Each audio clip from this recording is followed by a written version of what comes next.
white cliffs of Dover. Tomorrow, just you wait. What's up guys, Ace Scale Modeling here, and today we are building the Hawker Typhoon MK.1B from Airfix. And so for this build in particular, this is going to be a revisit from a previous kit I did in 2013, and we're gonna see if I can't build it better. How much better? I don't know. You'll have to see and watch. But let's get right into it. And first, right here, we are assembling the cockpit, and it's a pretty nicely detailed cockpit, I must admit, for 2013. I think Airfix, if they were to redo this today, would come back with something better. But for 2013, and actually really for a 72nd scale kit, it is really nicely detailed. But I think today and age, you'll see a lot more. As you can see, we are painting XF73 interior green. For this is a Tamiya color, and we're just painting some areas black to highlight.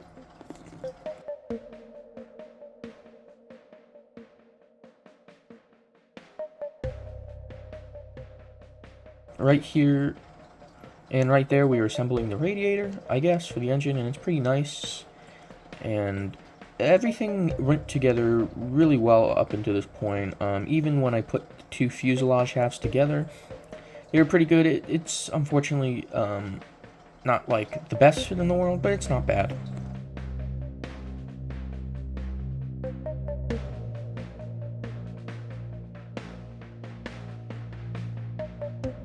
I can't believe I can't believe I did it, but I forgot the tail wheel while assembling. On the other one I have, I did that too. One cool thing is the gun bays are highly detailed. For 72nd scale, they're a little chunky, but they're very nice if you wanted to open it up. I did not open up the gun bays because I wasn't sure if I was going to build this as a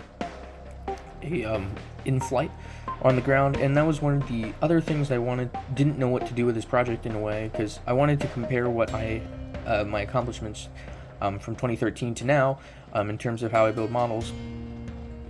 So I didn't know if airbrushing was a good way to do it, or I should hand paint to see how much, better even without the airbrush I have. I don't know what the best way to do that would have been. So let me know. I'm probably going to revisit this, not this exact kit, but this exact type of build type video where I redo what I've done in the past. So let me know what you would want to see. Do you want me to see? Do you want to see me hand paint them if they've been hand painted before, or is it better to evaluate the skills you use now? When I painted this model, I didn't do any weathering, pre-shading, or black basing, just due to the reference photos I saw of Typhoons, and this one in particular. They weren't particularly weathered or dirty. They just had a little chipping and, like just a little oil planes do, just from general use.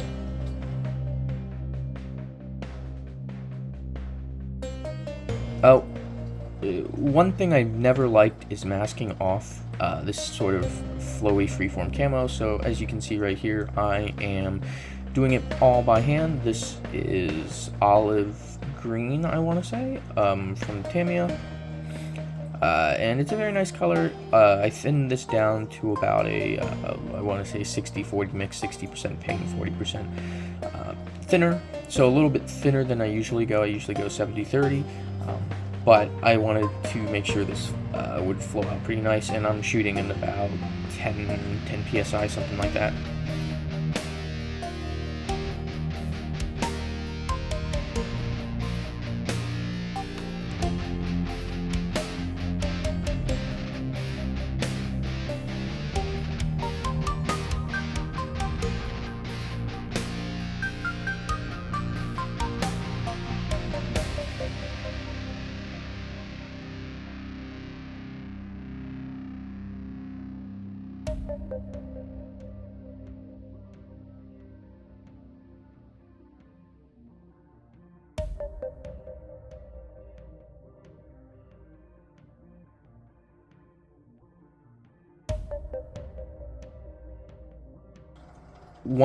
One thing you don't see often is colored landing gear interiors.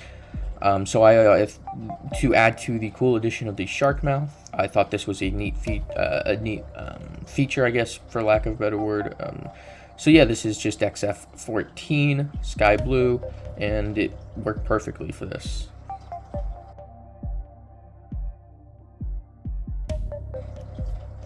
The spinner here is something that did not go together very well.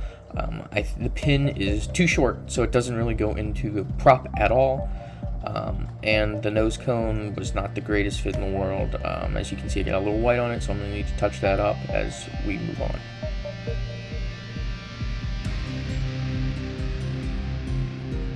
The fit into the nose cone was not also the best.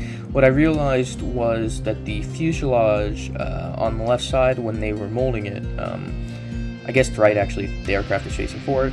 Anyway, on the left side of the screen, I noticed that it was a little over molded, I guess, in the hole for lack of a better word, I guess. So I just needed to sand away a little bit of the plastic to get that better lined up.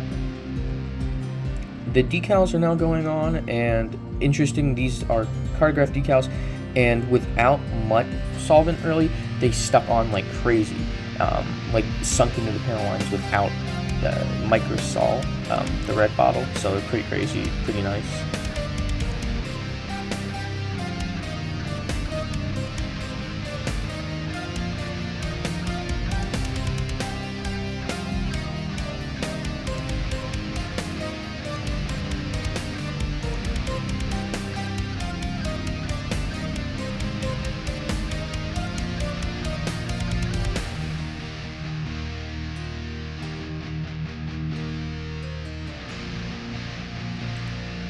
And just like this, guys, we have the finished version of my 2022 rebuild of the Hawker Typhoon.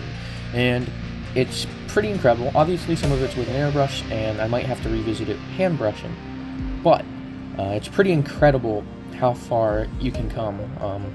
Obviously, I think the original one is not great. I believe this is like my first model aircraft, I want to say, that I painted, so, and it's to be expected. It's a little rough, but this, on the aside, this is a fantastic kit from Airfix. Like I said earlier, the decals are just fantastic. Practically didn't need decal solution at all. Could have just used water, and they would have sunk right into the panel lines. No major fit issues to complain about. I mean, I guess the wing root, but that's like most aircraft, if we're being honest. What else? Not much, man. It's a really good kit. There's not much to say on it. It's just a super solid kit. The decals are awesome. Oh yeah, there is one thing I should say, actually. When doing research, it is unknown whether or not, I shouldn't say it's unknown, it's up for debate whether or not that the mouth inside was red, or it just was on the camo. I'm inclined to believe that it is on the camo, just from some of the photos and some of the digital analyzing that they've done. Shows that the shade in the mouth and behind the mouth, if that makes sense, behind the camo, is the same shade. It's a black and white photo, obviously. There's only 1 or 2 photos of it, so it's like a little hard to tell. It's up for debate. I don't think you can go wrong with either, really. But from what I've seen, you can also see the camo pattern that's behind the white teeth. So yeah, there's a whole book on it if you really want to go down that rabbit hole. But I thought it was interesting nonetheless, and thank you guys for watching so much. Hopefully you enjoyed this video. It's something a little bit different from me. I think I'm going to do a couple more of these rebuilds, these revisiting, because I built some pretty good models. I just didn't finish them. I built some pretty good kits. The kits themselves are good, however, I didn't do my best at finishing them. So, not to draw this out any longer, thank you guys for watching so much. Remember to like and subscribe, and I will see you in the next video. Peace.